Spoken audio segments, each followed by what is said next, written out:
Greetings friends, Jennifer Nicole Campbell here, and today I want to share with you a thought. It's a little bit of a different thought, but I promise it has to do with music, okay? I'm going to say a sentence two different ways. The other day, I went and I saw Glenn Gould at the concert hall, and it was amazing, and he played the Goldberg Variations. Okay. The other day, I went to the concert hall, and I saw Glenn Gould play this amazing set of variations, the Goldberg Variations. Okay, now obviously the excitement in my voice was a little bit different the second time, but notice what the inflection was like the first time.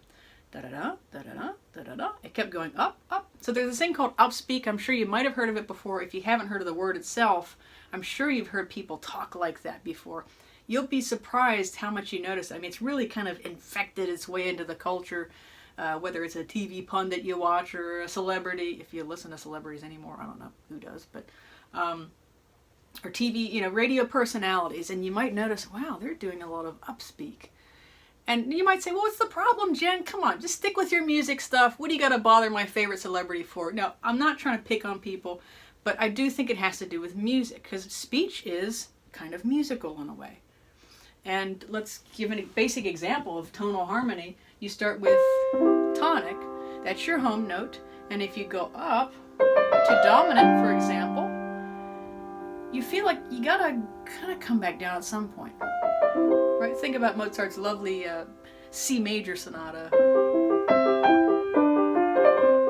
Another question, resting, and then here, another obvious example, going up and coming down.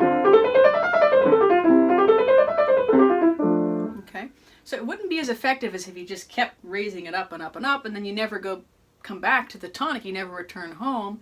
And then it's constantly musical questions. So in your speech, there's inflection, right? Now, you can overdo this, right? Now, think of a great example, like the Valley Girl impression. It's like, oh my God, I went to the mall and I saw Glenn Gould the other day. Oh my God, he was so amazing. He was so cute, So yeah, you can be extreme with it, and you hear some people do that. Sometimes it sounds like it's on purpose. Well, I just did that on purpose. But, so you can have too much inflection, and that might be a melody that's all over the place. That's not my new composition, don't worry. But having a well-crafted melodic line, I think, has something to do with looking at a melodic line or a speech pattern as well. I'm not a speech expert. This is not kind of what I'm trying to convince you of, but just might be helpful to kind of see in your own life, do I do too much upspeak? And if I do too much upspeak, am I really coming across the way that I want to come across? Right now, when you ask a question, yes. Is your day going okay? Yeah, my day's going really well. I'm so glad you asked that. Thank you. So that there's some sense of a declaration, the declarative sense, right? That's like, did you put a period at the end of the sentence instead of a question mark with everything? So, I hope you found that meaningful, and at the very least you heard some fun impressions. But I hope that you'll maybe find this useful in your own conversations and your own listenings in your life. So, if you like this and my other musical musings and things, I hope you'll like, share, subscribe, and we'll see you next time.